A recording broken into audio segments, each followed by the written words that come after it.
Come to the front. Or these seats. Well, not you, Janet. You've got to come up here. Yes, get up here. Don't leave your bag. You never know what kind of people we attract. Come in, everyone. Take a seat for Story Nacht. Are you ready, Tim? Come and do whatever it is you do. Except that Martin's not there, so where the hell is he? He's ready. Oh.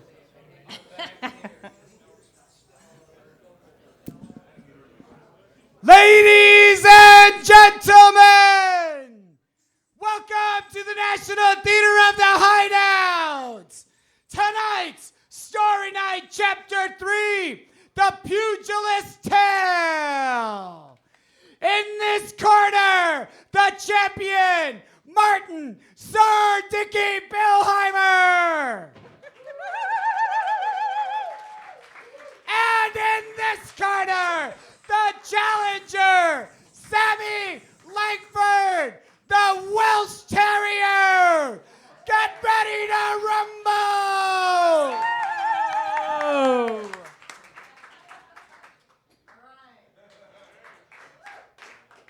Welcome to Story Night.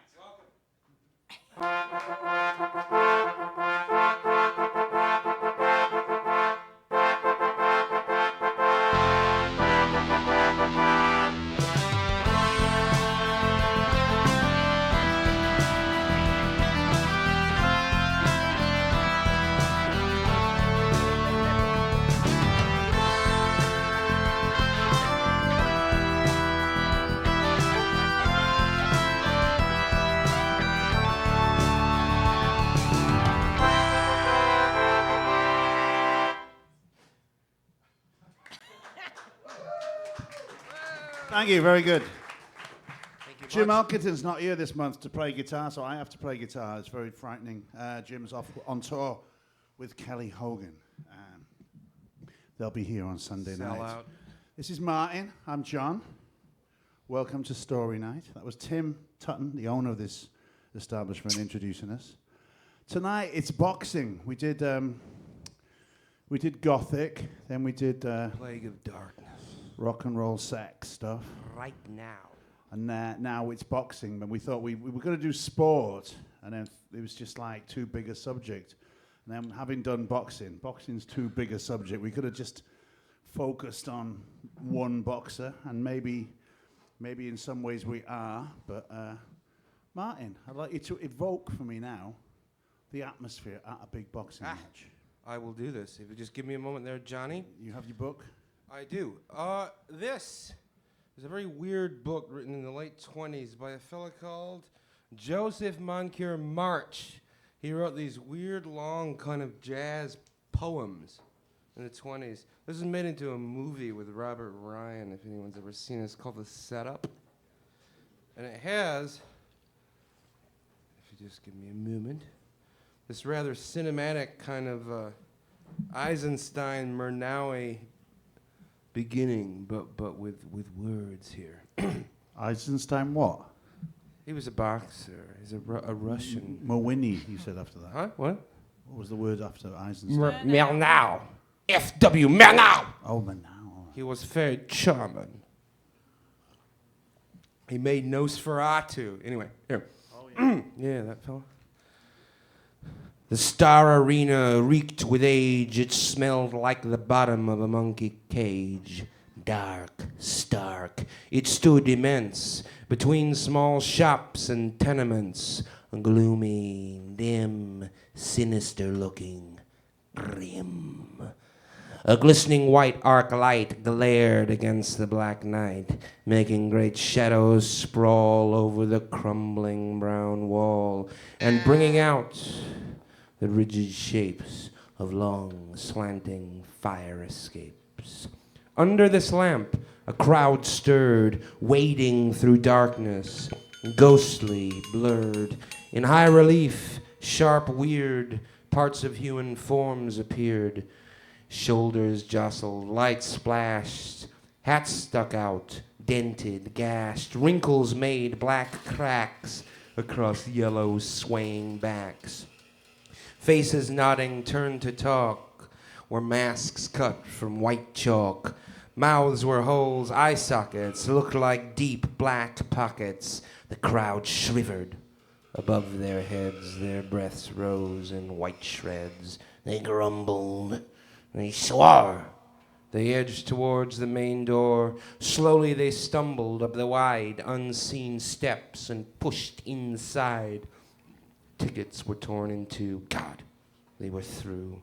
Side entrance, down the street. A small group clustered there, shivered in the cold air, swayed, stamped their feet. Gloomy inside, dim lit, dusty, bare as an old barn, echoing, musty. Vestibules stacked with chairs, a pit of dark, rickety stairs, deep, steep, black as a coal heap.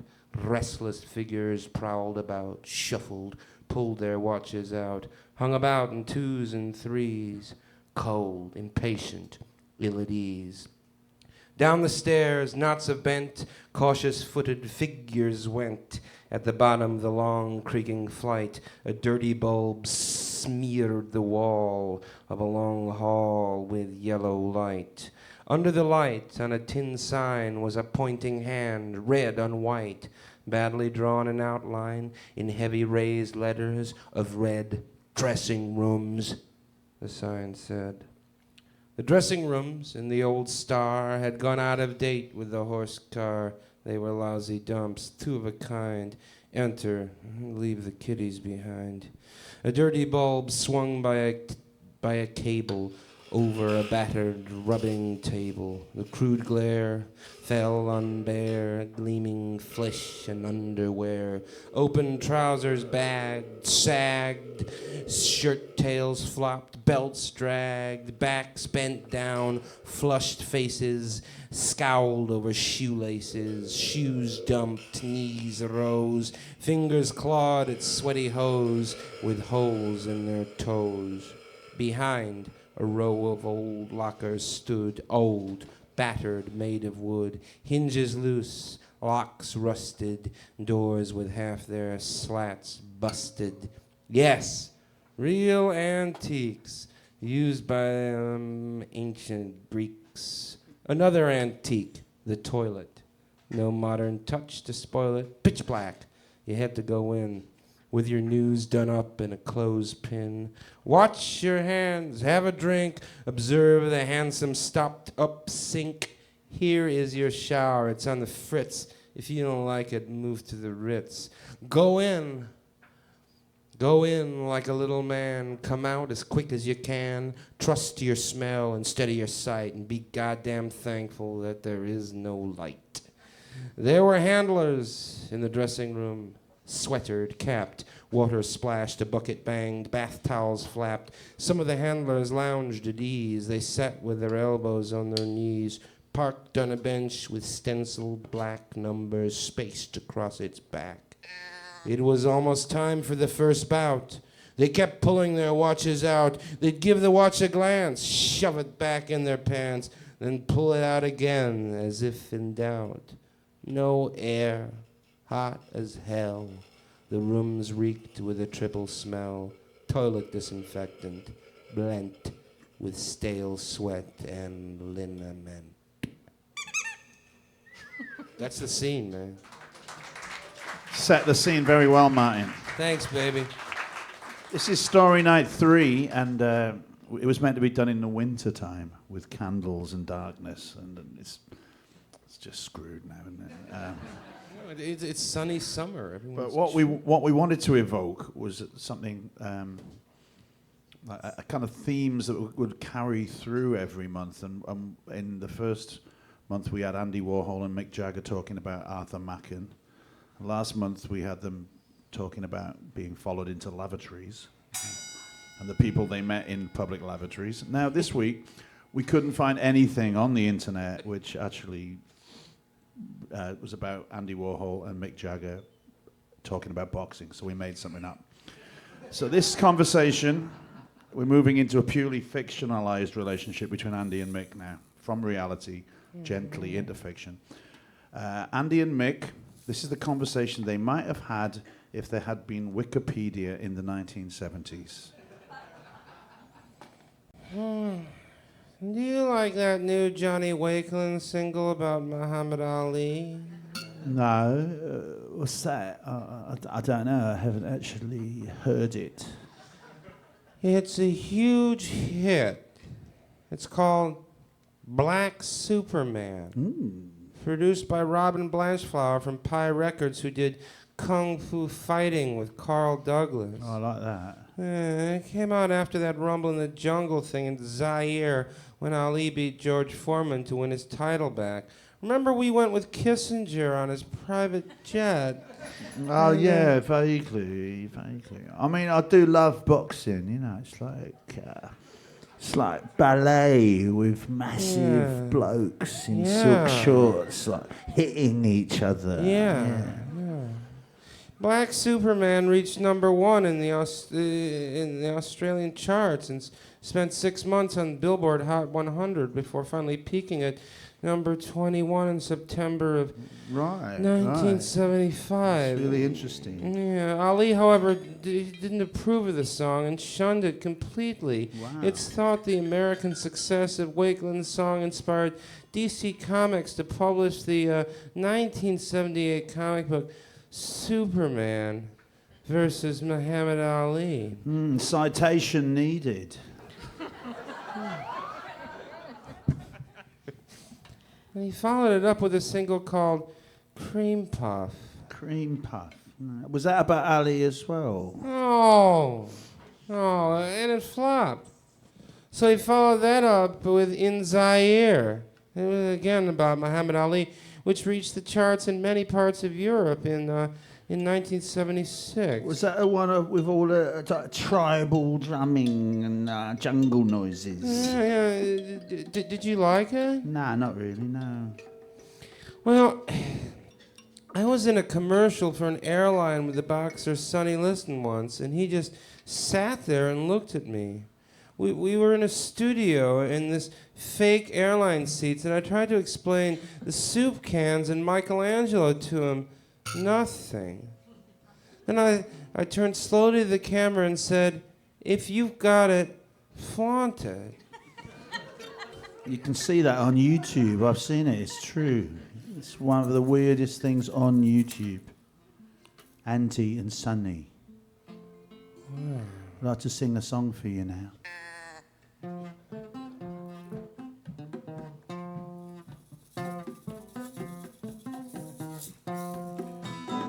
Here's the story of Cassius Clay, who changed his name to Muhammad Ali. He knows how to talk and he knows how to fight, and all the contenders were beat out of sight. Muhammad Ali, he floats like a butterfly and stings like a bee. Muhammad, the black Superman, and calls to the other guys, I'm Ali, Ali, catch me if you can.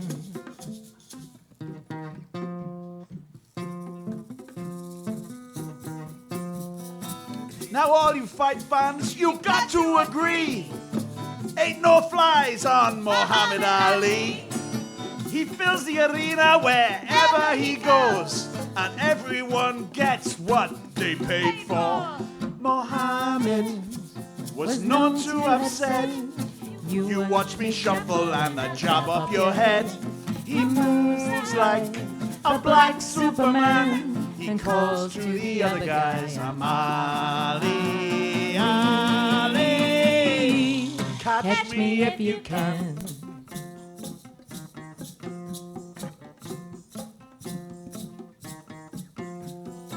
He's the greatest that the world's ever seen, the heavyweight champion who came back again. My face is so pretty, you don't see a scar, which one proves one thing, I'm the king of the ring by far. Muhammad Ali, he floats like a butterfly and stings like a bee. Muhammad, the black Superman, he calls to the other guys, I'm Ali, Ali, Catch me if you can.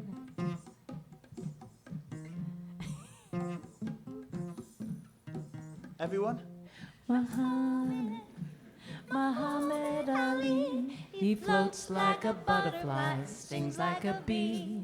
Muhammad, the black Superman, and calls to the other guy, I'm Ali. Catch me if you can.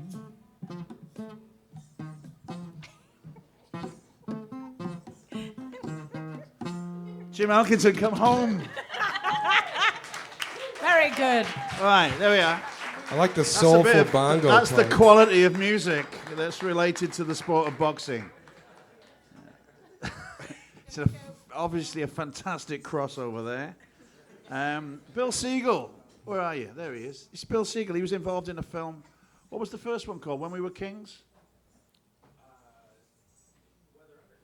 No, you were involved.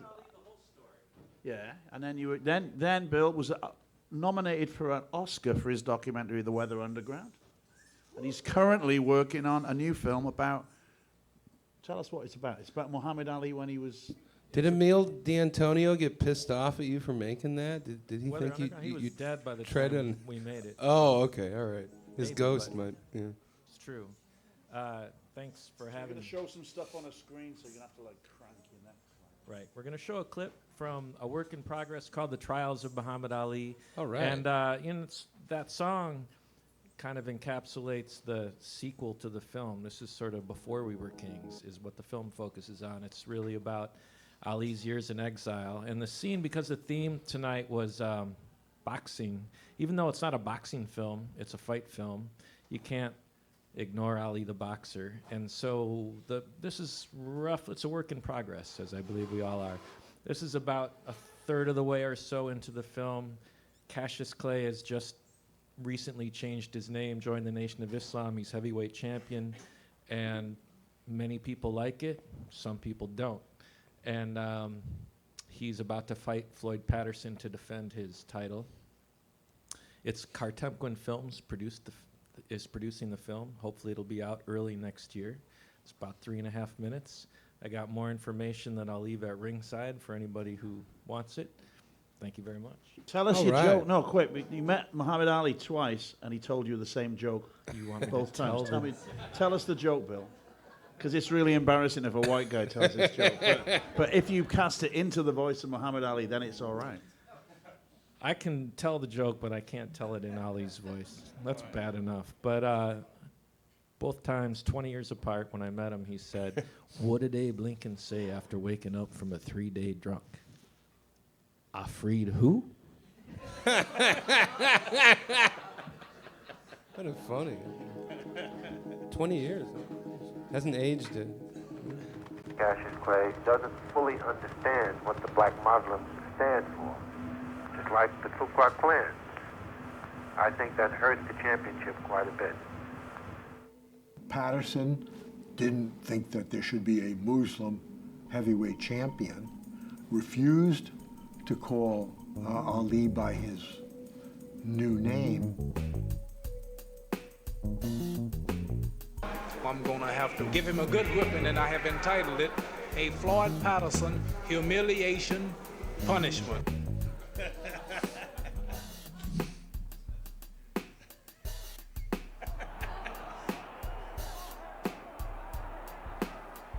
Floyd was kind of a heroic to us at one point. You know, a black heavyweight champion is always a big hit in the black community. But when he came up against Muhammad Ali, he was fighting the fight of America, doing the job of slaying the militant Negro. In fact, Malcolm had talked about that with the house nigger, field nigger dichotomy. You have to read the history of slavery to understand this. There were two kinds of Negroes. There was that old house Negro and the field Negro. And the house Negro always looked out for his master. When the field Negroes got too much out of line, he held them back in check. He put them back on the plantation. We saw Floyd as that archetypal house nigger. I was at the Floyd Patterson fight. The man was bent over like somebody with osteoporosis. He couldn't really defend himself. The fight should have been stopped. one or two good combinations, and he'd be gone. I think he carried Floyd Patterson just so that he could inflict punishment. The champion continues to be on target. It was disgusting. Muhammad Ali had prolonged the punishment to make sure he understood his offense. It perfectly harmonized with our feelings about Floyd Patterson. And so Muhammad Ali became even more heroic when he did that.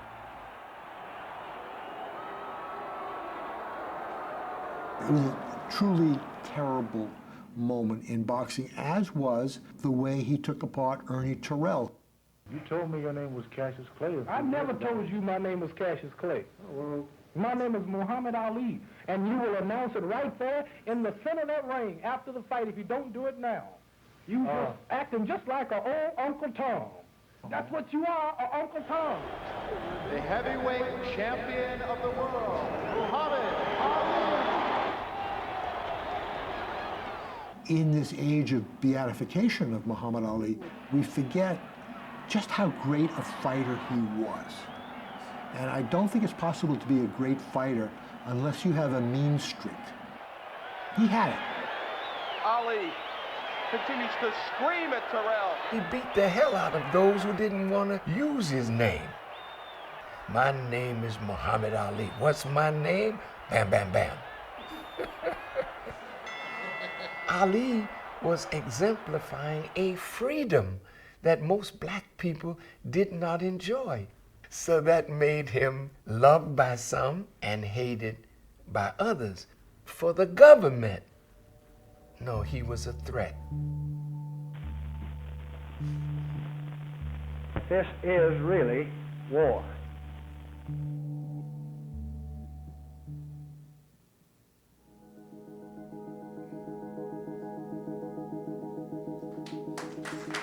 All right, that's great. Doesn't fully understand what the... Hurry up and finish that so we can all go see it. It looks great. I remember, when I was a kid in England, in Bradford, near where John and Sally lived, everybody, including me, this is a working class shit town, industrial dead town. Everyone idolized Muhammad Ali. It was, There's a lot of Muslims in Bradford.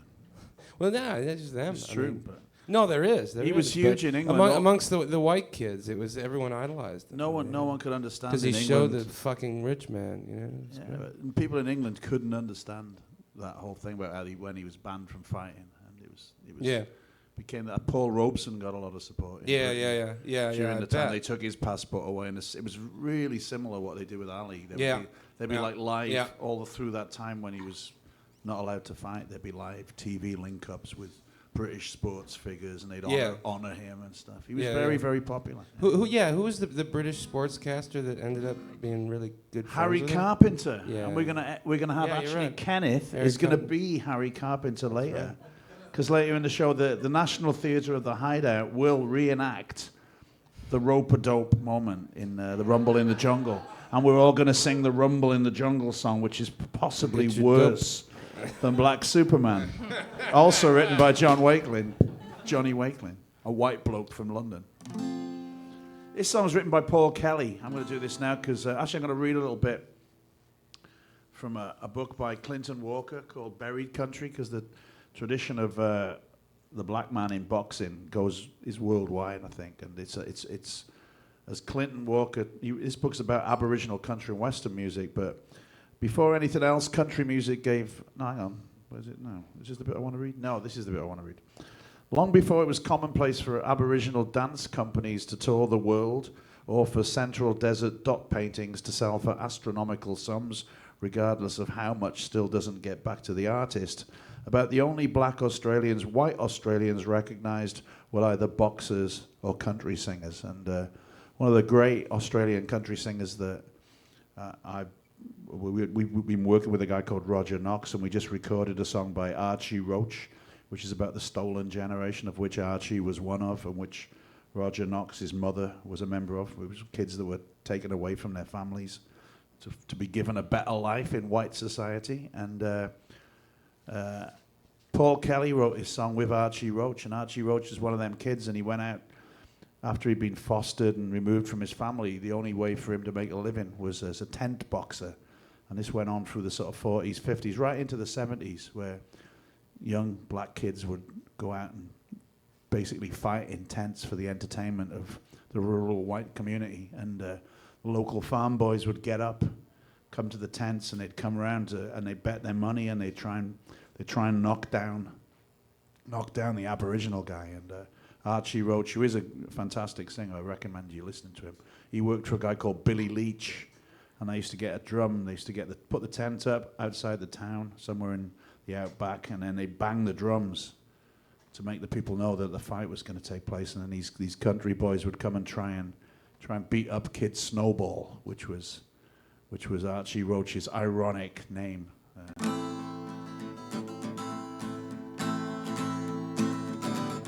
Like my brothers before me, I'm a tent boxing man. Like my daddy before us, traveling all around Gippsland. I woke up one cold morning, many miles from Fitzroy, and slowly it came dawning, by Billy Leach I was employed. So rally round the drums, boys, rally round the drum, every day and every night, boys, rally round the drum. Hoisting tent pole and tarpaulin, Billy says now beat the drum. Rings out across the showground, and all the people come. Then Billy starts a-calling, step right up, one and all. Is there anybody game here to take on Kid Snowball? So rally round the drums, boys, rally round the drum, every day and every night, boys, rally round the drum. Sometimes I fight a G-man, yeah, we put on a show. Sometimes I fight a hard man who wants to lay me low. Sometimes I get tired, but I don't ever grouse. Yeah, I gotta keep on fighting. $5 every house. Like my daddy before me, I stand up and knock him down. Like my brother before me, I'm weaving in your town. So rally round the drums, boys, rally round the drum, every day and every night, boys, rally round the drum.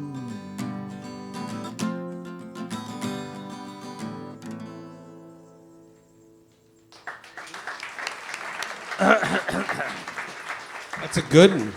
Thank you. Paul Kelly wrote that with Archie Roach, tent boxer and great soul jazz country singer. Where are we now? The piece of paper fell away? No, it's right here, man. Oh, there we are. All right. This So is what we optimistically describe as a running order. I'm gonna get Andy Lawfer up now. Where's Andy? He came last. He did a bit of Lester Bangs last time. Excellently. For Sexy Rock. Yes. If anyone needs a seat, there are some down here. Here's Andy from the Game Show Show. All right, Andy. Back from his sexy Lester Bangs triumph. You got the memo about the shorts as well. Say what? Oh, yeah. Because it's boxing, we have to wear shorts. Mm-hmm. That's right, hike him up. So John and I were talking about doing the boxing thing, and so we started talking about trying to find a piece about the guy who used to fight kangaroos. And it turns out there was no really a guy that did that. No, really? That's just the thing, yeah. Maybe it's you. Maybe you should do it. Maybe I will. So we found a thing by Jack London, who famously wrote White Fang, I think. And Call of the Wild. He likes to write Call of the Wild. That's right, and he likes to write things about dudes being manly and doing manly stuff. Jack London was there when Jack Johnson beat Tom McGunn in Sydney Harbour to win the World Heavyweight Championship in 1908. He wrote about it, and he wrote disparaging things about the black man. Yeah. Well. A little bit racist. Well, all right. So I'm going to read a piece of his called the. Hopefully, well, not. I'm sure this piece is fine. I'm gonna read a piece of his called "The Mexican." So, off to a bad start. Yeah, he's a good socialist in a lot of ways. Yeah. Round 5. So this is about this guy Danny Ward, who's a big American boxer, and he fights fisticuff style, and a Mexican comes from Los Angeles to fight. The great Danny Ward arrived. Quite a party it was. His manager and trainer were with him, and he breezed in like a gusty draft of geniality, good nature, and all-conqueringness. Greetings flew about. A joke here, a retort there, a smile or a laugh for everybody. Yet it was his way and only partly sincere. He was a good actor, and he had found geniality a most valuable asset in the game of getting on in the world. But down underneath, he was a deliberate, cold-blooded fighter and businessman. The rest was a mask. And those who knew him or trafficked with him said that when it came down to brass tacks, he was Danny on the spot. He was invariably present at all business discussions, and it was urged by some that his manager was a blind whose only function was to serve as Danny's mouthpiece. Rivera's way was different. Indian blood as well as Spanish was in his veins, and he sat back in a corner, silent, immobile, only his black eyes passing from face to face and noting everything. "So that's the guy," Danny said. "How do you do, old chap?" Rivera's eyes burned venomously, but he made no sign of acknowledgement. He disliked all gringos, but this gringo he hated with an immediacy that was unusual even in him.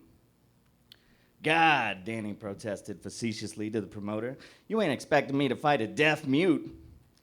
When the laughter subsided, he made another hit. "Los Angeles must be on the dink when this is the best you can scare up. What kindergarten you say you get him from?" "He's a good little boy, Danny, take it from me." "Roberts," Rivera's man defended. "Not as easy as he looks." "And half the house is sold already," Kelly pleaded. "You'll have to take him on, Danny. It's the best we can do." Danny ran another careless and unflattering glance over Rivera and sighed. "I gotta be easy with him, I guess. If only you don't blow up." "You gotta be careful," Danny's manager warned. "No taking chances with a dub that's likely to sneak a lucky one across." "I'll be careful, all right, all right. I'll get him at the start and nurse him along for the dear public's sake. What do you say, 15 rounds, Kelly? And then hay for him." "That'll do," was the answer, "as long as you make it realistic." "Let's get down to the biz." Danny paused and calculated. "Of course, 65% of the gate receipts, same as with Carthy, but the split will be different. 80 will just about suit me." And to his manager, "That right?" Manager nodded. "Here, you get that?" Kelly asked Rivera. Rivera shook his head. "Well, it's this way. The purse will be 65% of the gate receipts. You're a dub and an unknown. You and Danny split, 20% going to you, 80 to Danny. That's fair, isn't it?" "Very fair," Roberts agreed. "You see, you ain't got a reputation yet." "Well, what'll 65% of the gate receipts be?" Rivera demanded. "Maybe 5,000, maybe as high as 8,000. Danny broke in. "Something like that. Your share will come something like 1,000, 1,600. Pretty good for taking a licking from a guy with my reputation. What do you say?" Then Rivera took their breaths away. "Winner takes all," he said with finality. A dead silence prevailed. "It's like taking candy from a baby," Danny's manager proclaimed. Danny shook his head. "I've been in the game too long. I'm not casting reflections on the referee or the present company. I'm not saying nothing about bookmakers and frame-ups that happen sometimes. But what I do say is that this is poor business for a fighter like me. I play safe. There's no telling. Maybe I break an arm, huh? Some guy slips me a bunch of dope. Win or lose, 80's my split. What do you say?" "Hey, Mexican." Rivera shook his head. Danny exploded. "Why, you dirty little greaser, I got a half a mind to knock you off your block right now." "Winner takes all," Rivera repeated. "I can lick you." Danny half started to take off his coat, but as his manager knew, it was a grandstand play. The coat did not come off. "Look here, you little fool. You're nobody. We know what you've been doing for the last few months, putting away little local fighters, but Danny is class. His next fight after this is going to be for the championship, and you're unknown. Nobody ever heard of you out of Los Angeles." "They will," Rivera answered, "after this fight." "You think for a second you can lick me?" Danny blurted in. Rivera nodded. "I want the money." "You couldn't win from me in 1,000 years, Danny said. "Then what are you holding out for? If the money's that easy, why don't you go after it?" "I will, so help me," Danny cried with abrupt conviction. "I'll beat you to death in the ring, my boy, you monkeying with me this way. Make out the articles, Kelly. Winner take all. Play it up in the sports columns. Tell them it's a grudge fight. I'll show this fresh kid a few. Hold on." He turned to Rivera. "Weights? Ringside." "Not on your life, fresh kid. If winner takes all, we weigh in at 10 a.m. "And winner takes all?" Rivera queried. Danny nodded. "And that settled it. Weigh in at 10. "You've given too much away already," Robert said. "Danny will lick you, sure. You're a fool. You ain't got a chance of a dewdrop in hell." Rivera's answer was a calculated look of hatred. Even this gringo he despised. And him, he had found the whitest gringo of them all.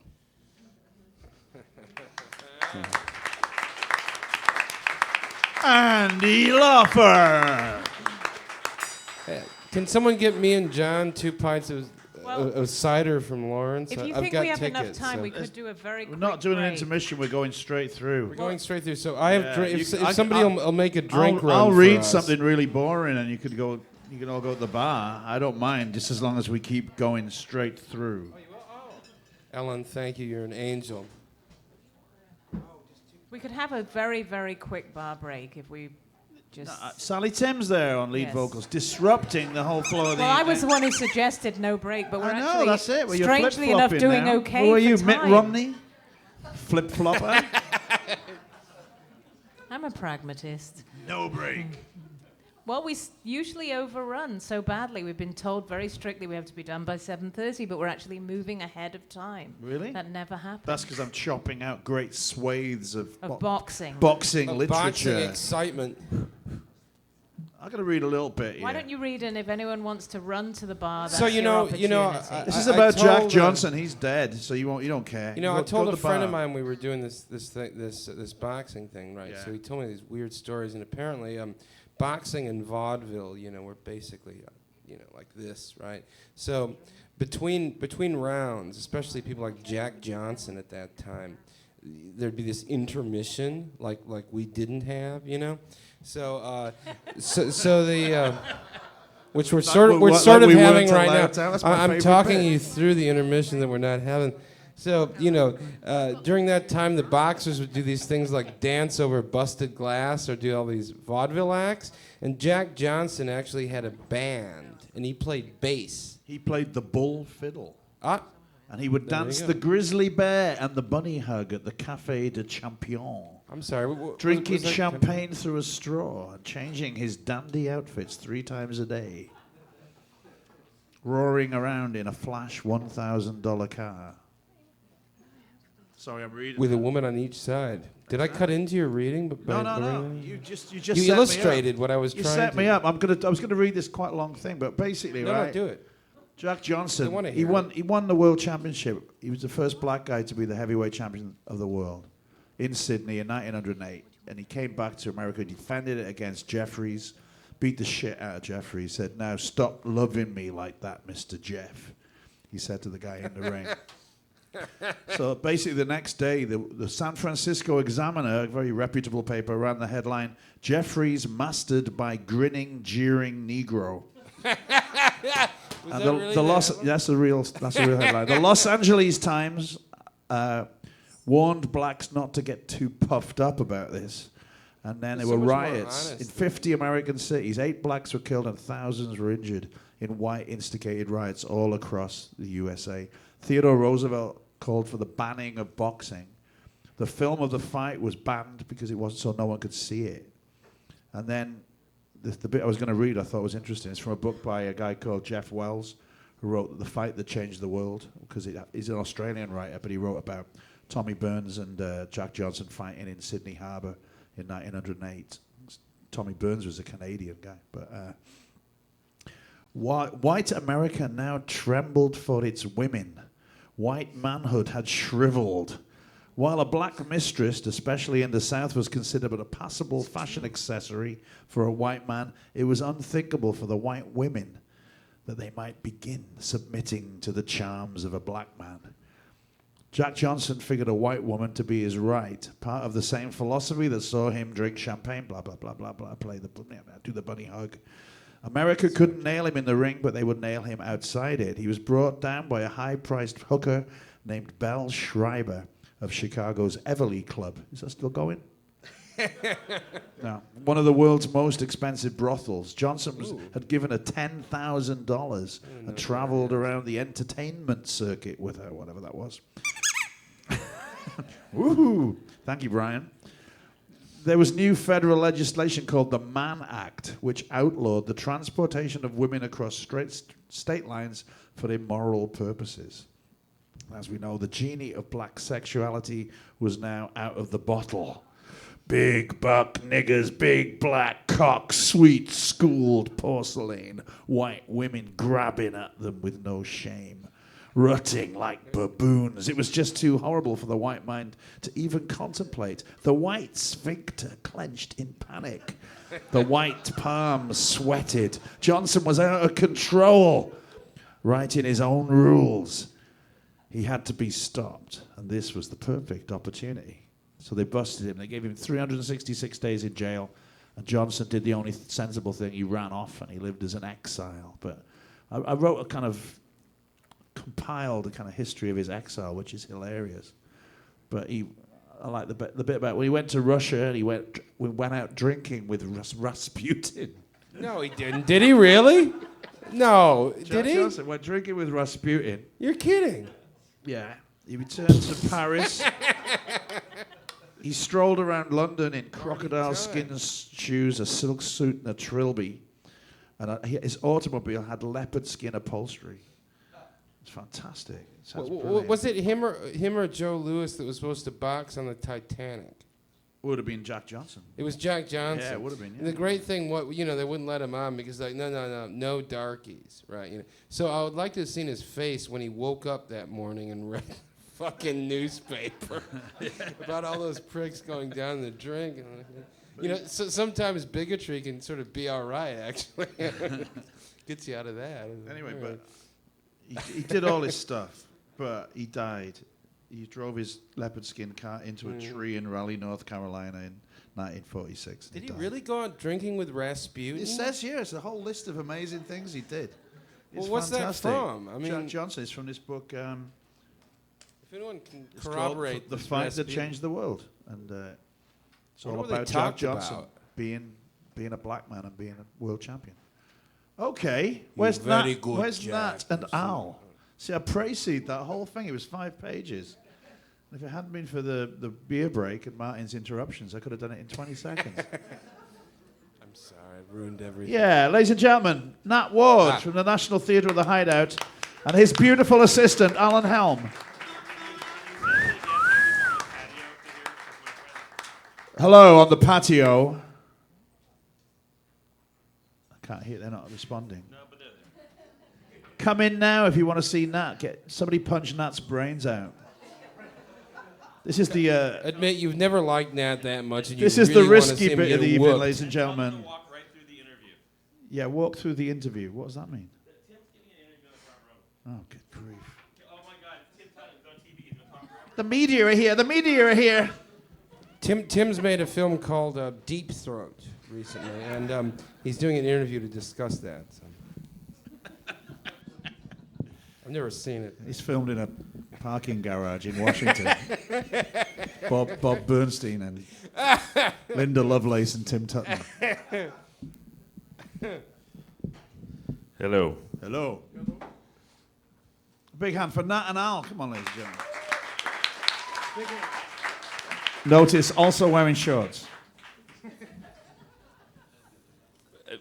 First, I'll give you the 1 minute summary of the history of boxing rules, and then I will read something while Al punches me. So, basic summary of boxing rules. 1743, a guy named Broughton had an amphitheater where he started having. He was sort of the 1719 was the first era of bare knuckles boxing. By 1743, a guy named Broughton had an amphitheater, and he codified the first effective rules of boxing to be observed in all battles on the stage. He also had stick fighting, club fighting, and I think they did the thing where you put a guy in a cage with a lot of rats, and he stomps on them. What's that? It's called ratting. It's English. I don't know. You guys invented it. Rutting or ratting? Ratting. Well, there's ratting with the anyway. They digression do it in gangs of New York. They do it with a dog. Digression into depravity. But there's another version where you put a poor person in with big boots and they stomp rats. But But most important. Jesus. Why didn't you tell us that we could have done that tonight? We still can. Janet. No rat stomping. So that was 1743. Then was followed by the London Prize Rules, which were 1838, revised in 1853. And then those were re-revised into the Marquess of Queensberry Rules, which are what are basically boxing today. Yeah. And by the 1830s there, it stopped being totally bare knuckles. In this era, they would have been bare knuckle, but I don't like getting punched that hard. So I'm going to read, and he's going to punch me with these. Give him a good one, Al. Don't spare any. Tuten as agreed by several gentlemen at Broughton's Amphitheater, Tuten Court Road. Can you read it in a more English, more proper? No. No, okay. No. I'm sorry, Nat. Okay. Declaim, Nat. Yeah, August 16th, 1743. That's perfect. No. Oh, wait. Sorry. Hit the bastard. That a square of a yard may be chalked in the middle of the stage, and on every first set to after a fall or being parted from the rails, each second is to bring his man to the side of the square and place him opposite the other, and until they are fairly set to at the lines, it shall not be lawful for one to strike at the other. That, in order to prevent any disputes, the time a man lies after a fall, if the second does not bring his man to the side of the square, within the space of half a minute, he shall be deemed a beaten man. Go on, Al. That in every main battle, no person whatsoever shall be on the stage, except the principals and their seconds.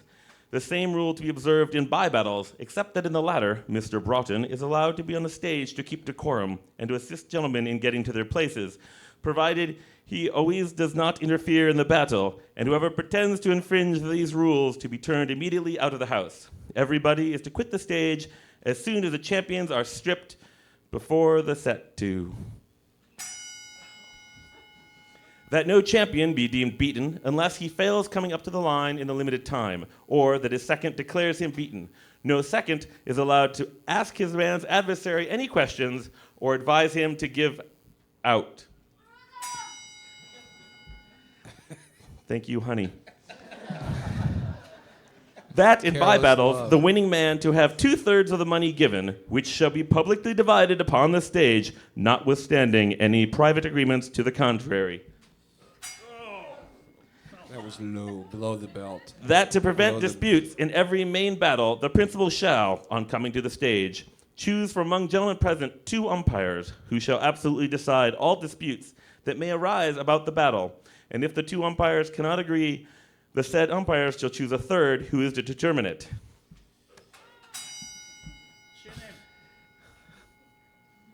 Last one right there. that no person is to hit his adversary when he is down, or seize him by the ham, the breeches, or any part below the waist. A man on his knees to be reckoned down. Oh. KO My knockout. pleasure. You never put him Not down, on the Al. rules. You never put him and wait. down. And by the way, I want to point out that in bare knuckles boxing, prior to the Marquess of Queensberry rules, you were actually allowed to grab people and throw them to the ground. And anytime they hit the ground, that was the end of a round, and they had 30 seconds to get back up. So as you might guess, it would go on for a long time. Do you need me to cut your eye? No. Did anyone ever see that bare knuckle boxing movie Hard Times with Bronson? It's a great movie. Actually, Has anyone ever seen that? right now there's quite a few very good bare knuckles boxing movies coming out of England about gypsy boxing. For some reason, there's like a perfect storm of gypsy boxing movies. There's like 3 I've seen on the internet. They look awesome. It's because everyone's broke. Well, also, I want to point out there is some argument among modern connoisseurs of boxing that a return to bare knuckle boxing is actually healthier in the long run for boxers. Every single punch to the head causes mild concussions, which repeatedly cause damage to your brain, whereas bare knuckle boxing doesn't cause this repetitive damage so you get more broken noses, more broken jaws, but less brain damage. So, have you seen the YouTube of the transvestite cage fighters in South Wales? I've seen that. No, what's it? No, Oh, that's- Walking Has Down anyone the ever Street. seen that? You've seen it, Martin. Oh yeah, it's great.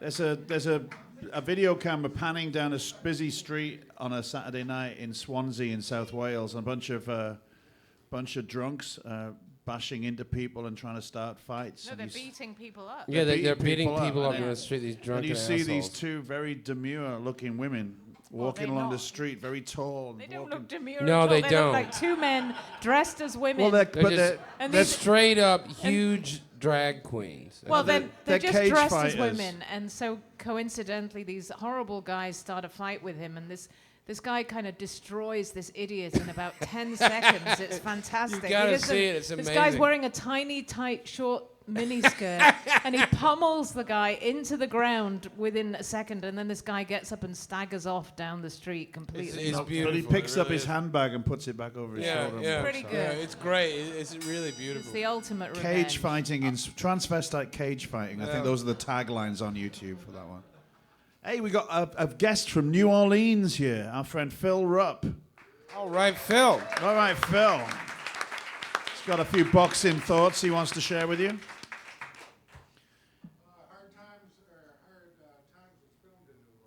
Yeah. Did you? I thought it was great. Isn't it? It's James Coburn. Yeah. Strother Martin. It's got a great cast. Fantastic actors. Bronson's really brilliant. Yeah. It's a great, ridiculously underrated. It's a great film. Leave him alone. Come on, ladies. Give the boy a chance. Phil Rupp, speaking to the stick. Thank you, John. I looked at a couple of things tonight. I grew up in Michigan, so I thought about Ring Laudner from Niles, and he was right around here. And please use the mic so we can hear you. Oh, okay. And there was a good selection with the Jack London. I looked at a piece called "Piece of Steak" for a Piece of Steak, which was a really good story. But then there's this other particular guy that wrote a pretty good story here I was going to share with you. And it's from the book called South of No North, a guy named Charles Bukowski. It's called Class. I'm not sure where the place was, somewhere northeast of California. Hemingway had just finished a novel and came in from Europe or somewhere, and he was in a ring fighting somebody. And there was newspaper men, critics, writers, that tribe, and also some young ladies sitting in the ringside seats. So I sat down in the last row. And most of the people weren't watching him. They were talking to each other and laughing. And the sun was up, and it was sometime in the early afternoon. And I was watching Ernie, and he had his man, and he was playing with him. And he jabbed and crossed at will. Then he put the other fella down. And the people looked then, and Hem's opponent was up and at 8, and Hem moved forward towards him, then stopped. Ernie pulled out his mouthpiece and laughed and waved his opponent off. It was too easy of a kill. Ernie walked to his corner. He put his head back and somebody squeezed some water into his mouth. I got up from my seat and walked slowly down the aisle between the seats. I reached up and rapped Hemingway on the side. "Mr. Hemingway." "Yes, what is it?" "I'd like to put on the gloves with you." "Well, do you have any boxing experience?" "No." "Well, go get some. I'm here to kick your ass." Ernie laughed and he said to the guy in the corner, "Get the kid some trunks and gloves." Then the guy jumped out of the ring and followed him back up the aisle to the locker room. "You crazy, kid?" he asked me. "I don't know, I don't think so." "Here, try these trunks on." "Okay." "Uh-oh, they're too large." "Well, fuck that. They're all right." "Okay, let me tape your hands." "No tape." "No tape?" "No tape." "How about a mouthpiece?" "No mouthpiece." "You gonna fight in them shoes?" "I'm gonna fight in them shoes." I lit a cigar and followed him out. I walked down the aisle smoking a cigar, and Hemingway climbed back into the ring, and they put on his gloves. There was nobody in my corner, and finally somebody came over and put some gloves on me, and we were called in the center of the ring for instructions. "Now, when you cinch," said the referee. "I don't clinch," I told the referee. Other instructions follow. "Okay, go back to your corners, and at the bell, come out fighting. May the best man win," he said, and he said to me, "You better take that cigar out of your mouth." When the bell rang, I came out with the cigar still in my mouth. Sucking in a mouthful of smoke, I blew it into Ernest Hemingway's face. The crowd laughed. Hemingway moved in and jabbed and hooked and missed both punches, and I was fast on my feet. I danced a little jig, moved in, tap, tap, tap, tap, tap. 5 swift left jabs to pop his nose. I glanced down at the girl in the front row, a very pretty thing, and then, just then, Hemingway landed a right, smashing the cigar into my mouth.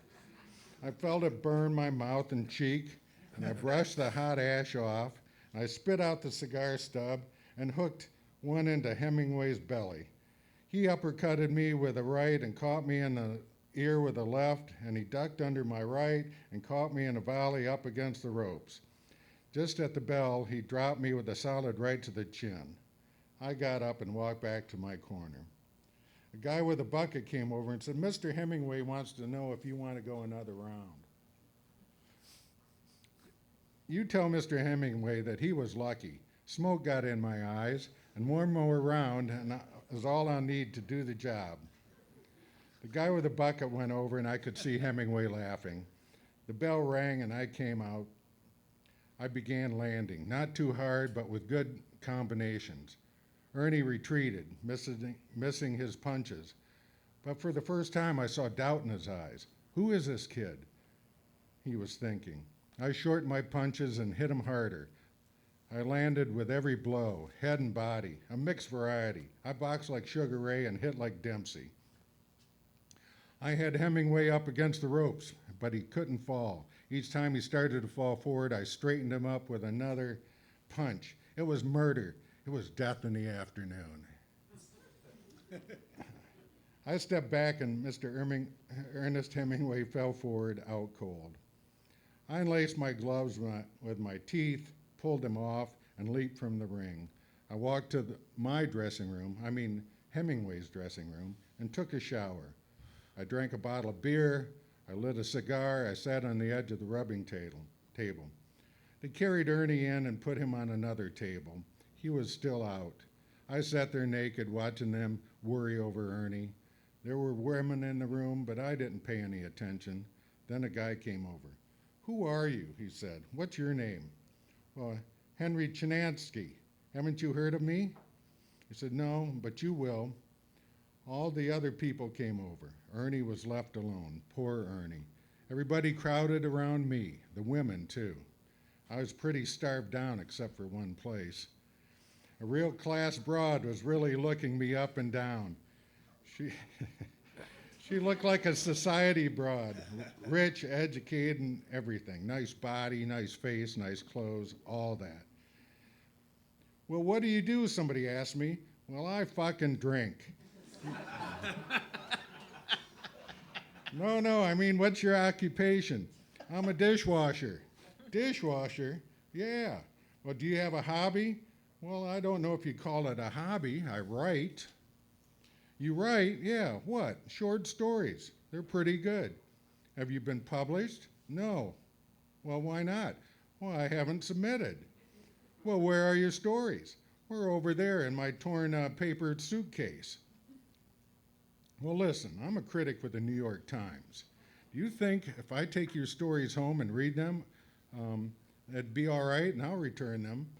And, well, okay, it's all right with me, punk, but I don't know where I'll be. And the classy society broad stepped forward and said, he'll be with me. Then she said, come on, Henry, get into your togs. It's a long drive in, and we have things to do and talk about. So I got dressed, and then Ernie regained consciousness. What the hell happened, he asked. Well, you met a pretty good man, Mr. Hemingway, somebody told him. I finished dressing and went over to the table. You're a good man, Papa. Nobody wins them all. And I shook his hand, and then I told him, don't blow your brains out.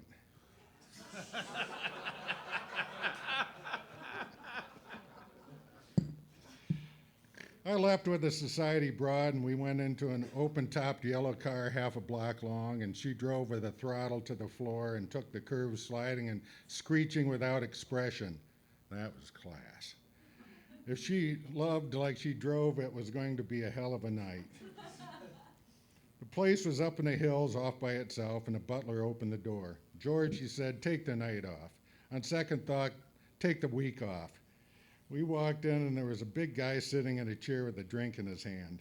Tommy, she said, get lost. We moved on through the house, and I asked her, who was that big guy? And she says, oh, Thomas Wolfe. He's a bore. She stopped in the kitchen for a fifth of bourbon and 2 glasses. Then she said, come on, and I followed her to the bedroom. The next morning, the phone awakened us, and it was for me. She handed me the phone, and I sat up in bed next to her. Mr. Chinansky? Yes. I read your stories, and I was so excited that I couldn't sleep all night. You're surely the greatest genius of the decade. Well, perhaps of the decade? Well, perhaps of the century. That's better. The editors of Harper's and Atlantic are here with me, and you won't believe this, but each of them have accepted 5 stories for future publication. I believe it, I said. And the critic hung up, and I lay down, and the society broad and I made love one more time.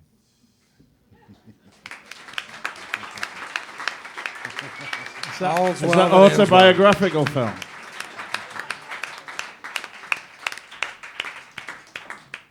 Phil Rupp, all the way from New Orleans. I don't quite know how to introduce. This is our classic finale now coming up. We're going to the National Theatre of the Hideout are here, as they were. Where else would they be, really? And they're going to do the Rumble in the Jungle, Rope-a-Dope, a reenactment, crucial moments of the 1974 comeback fight for Muhammad Ali when he beats George Foreman. So in Zaire. Before they do that, I found out a boxing fact I never knew. You see, the other day I was talking with a friend of mine about doing this thing, and apparently the famous Joe Louis-Max Schmeling fight, you know. And after that, Joe Louis basically died broke, you know, and so forth, and Max Schmeling paid for his funeral. Max Schmeling paid for his, yes. Yeah. I didn't know that. He was a good German. He was no Nazi. So here's to Joe Louis and his friend Max Schmeling. Okay, let me introduce the cast of characters here. Martin. Hooray! The lovely Martin is going to play the part of Norman Mailer. The great American writer. The genius. Norman Mailer. And then, hang on, who else we have up here? We have Michelle Faust will be the referee for this fight. Kenneth is going to play the part of Harry Carpenter, the great British boxing commentator. And many say that night in Zaire was his finest hour. And venga, la más grande exhibición de boxing en todo el mundo. No, that's Harry Carpenter from BBC. Me llamo es Harry Carpenter of the BBC. And ladies and gentlemen, mi amigo es un escritor Norman Mailer. Bienvenidos al Rumble in the Jungle. Playing the part of George Foreman, we have another Story Night theme. It's Edgar Allan Poe.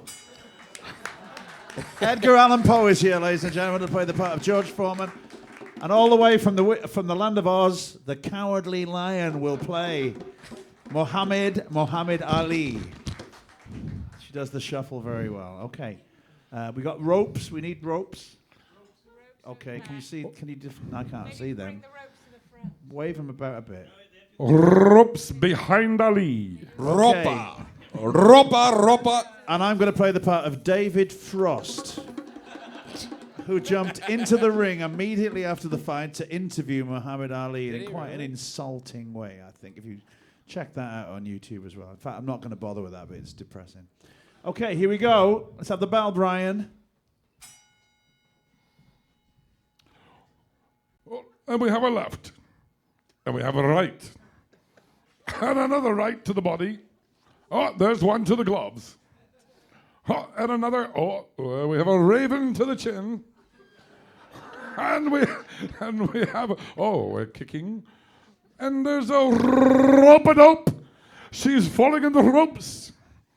The ropes are absorbing the blows. Norman. Ali! Back in the ropes. As far back in the ropes as a deep-sea fisherman is back in his chair when sitting on the hook on a big strike. So!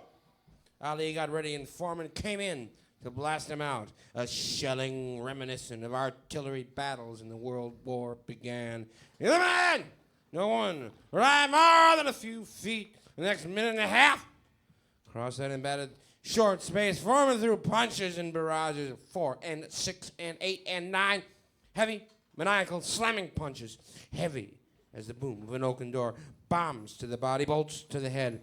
Punching until he could not breathe. He could not breathe.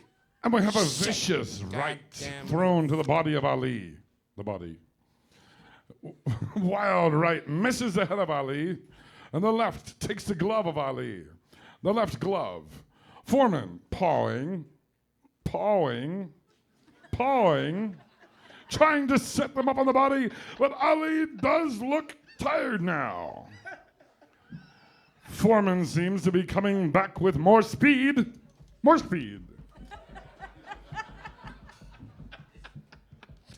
Norman. Right! Ali! Back in the ropes, as far back in the ropes. I'm the only real intellectual here. As the deep-sea fisherman is back into his chair, settling the hook on a big strike. So Ali got... Oh, I did? You said that bit. Oh. No one could understand. You can say it again because no one could bloody understand you. Well, it doesn't matter because anything Norman Mailer wrote is exactly the same as anything else, so why'd you even bother doing that? And Ali, gloves in his head, elbows to his ribs, stood and swayed and was rattled and banged and shaken like a grasshopper in the head of a reed when the wind whips and the rope shook and swung like sheets in a storm and Foreman would lunge. Right at Ali's chin, and Ali would flying back out of reach by half an inch. And Ali, reaching out over the barrage, would give a prod now and then to Foreman's neck, like a housewife sticking a toothpick in a cake to see if it's ready. Suddenly, Ali looks very, very tired indeed. In fact, Ali, at times now, looks as though he can barely lift his arms up. Oh, he's got with the right hand. He's hit again. He's got him. Oh, you can't believe it.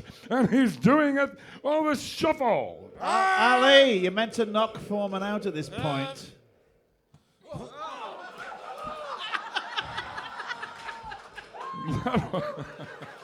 It appears the Foreman is not invincible. He's down for a moment, but he's about to get back up. Foreman's up! And once again, with the miracle of television, we have a replay. Jumping out of the plane. Slow I'm the motion. only real intellectual here. Norman Mailer's still Fucking Corvid Al, son of a bitch. I believe we need a replay in slow motion. And indeed, he was the man who knew best in the world and would see him on his dying day. Vertigo, George Foreman! The magic of television has brought to you this. Still out to the goddamn... If William F. Buckley was here right now, A replay in slow motion. And Foreman's going down. I don't believe Foreman's going to be getting up. He's trying, but he can't beat the count. And he's out. He's out. Oh my God! He's won the medal. It's Muhammad Ali. damn. Anyway, greatest writer in American history. God damn. Thank you. Muhammad Ali, the Cowardly Lion, is now going to recite to you. Oi! And Norman Mailer.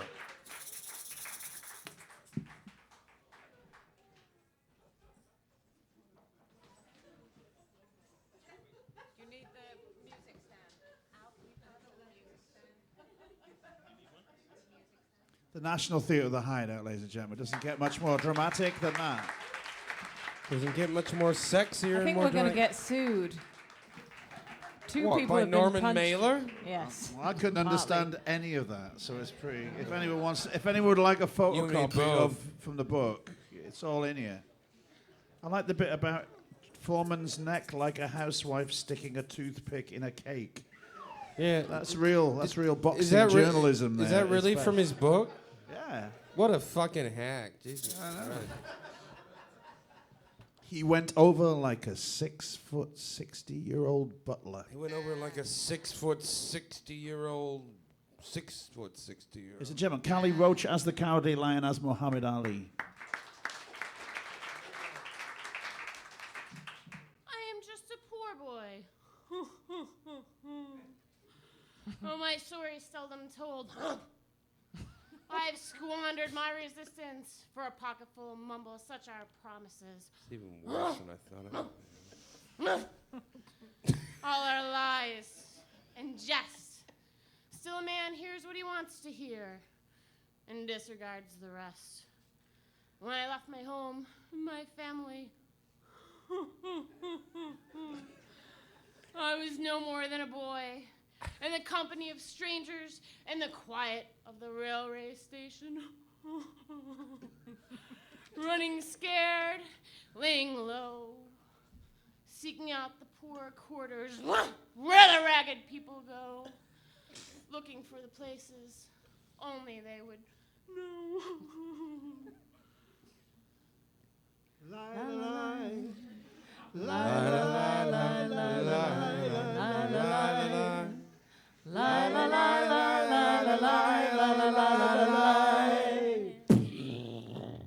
Asking only a workman's wages, I come looking for a job.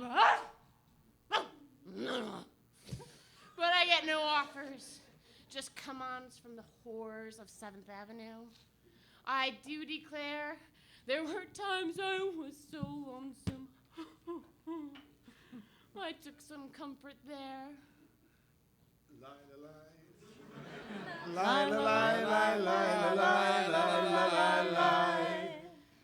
Then I'm laying out my winter clothes and wishing I was gone, where the New York City winters aren't leading me,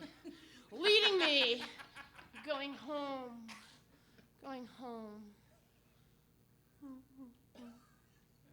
In the clearing stands a boxer and a fighter by his trade. And he carries the reminders of every glove that laid him down and caught him till he cried out, I am leaving.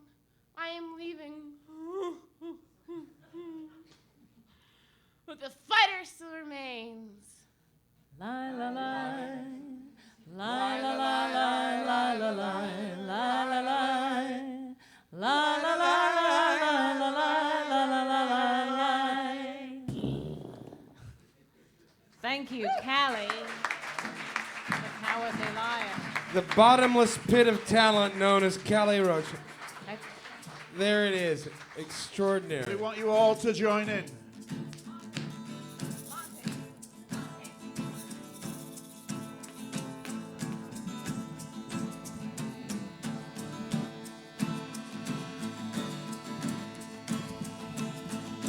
Once there was a battle there in Zaire, 100,000 people there In Zaire, All those people gathered there in Zaire, to see the rumble in the jungle there in Zaire.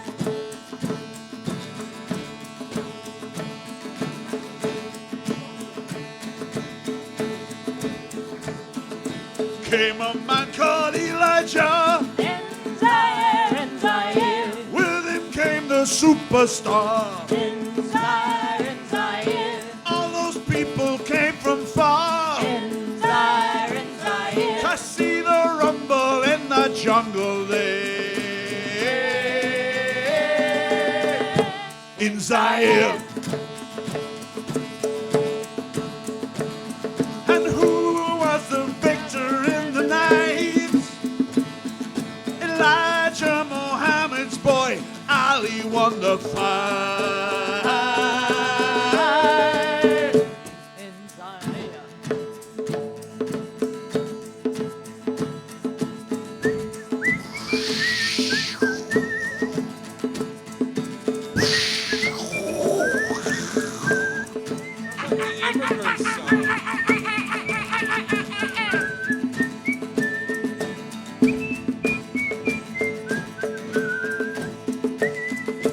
All those people chanted there. in Zaire, 7 rounds of torture there. in Zaire, One more round and Ali's there. in Zaire, There was great excitement everywhere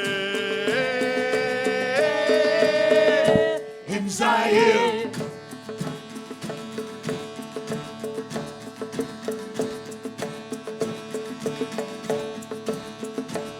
The lightning struck twice in the night, burst in the ring, and then after the fight in Zaire. In Zaire, in Zaire, in Zaire, in Zaire, in Zaire, in Zaire, in Zaire, in Zaire. Gonna be a rumble in the jungle there in Zaire.